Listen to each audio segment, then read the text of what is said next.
एकनाथ खडसे हे नेहमीच आपल्या भूमिका बदलून सोयीचं राजकारण करत असल्याची प्रतिक्रिया मंत्री गिरीश महाजन यांनी दिली आहे। मुक्ताईनगर शहरामध्ये आपल्या पक्षाची ताकद नसल्यामुळे नगर परिषद निवडणुकीमध्ये माघार घेऊ शकतो असं एकनाथ खडसे यांनी म्हटलं होतं। खडसे नेहमी भूमिका बदलत असतात। एकीकडे आमच्या पक्षाला शिव्या द्यायच्या, दुसरीकडे घरातल्या घरात सोयीचं राजकारणही करायचं। खडसे बलाढ्य नेते मानले जातात। त्यांनी जिल्ह्यामध्ये एखादी तरी नगरपालिका निवडून आणायला हवी होती असं मंत्री गिरीश महाजन यांनी म्हटलं।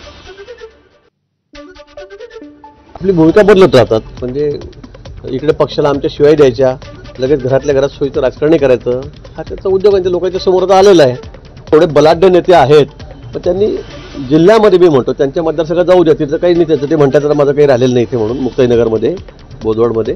पण मला असं वाटतं की त्यांनी जिल्ह्यात तरी एवढ्या 11-12 नगरपालिका आहेत, नगर परिषद आहेत, एखादी तर निवडून आणायची ना मग, बरोबर।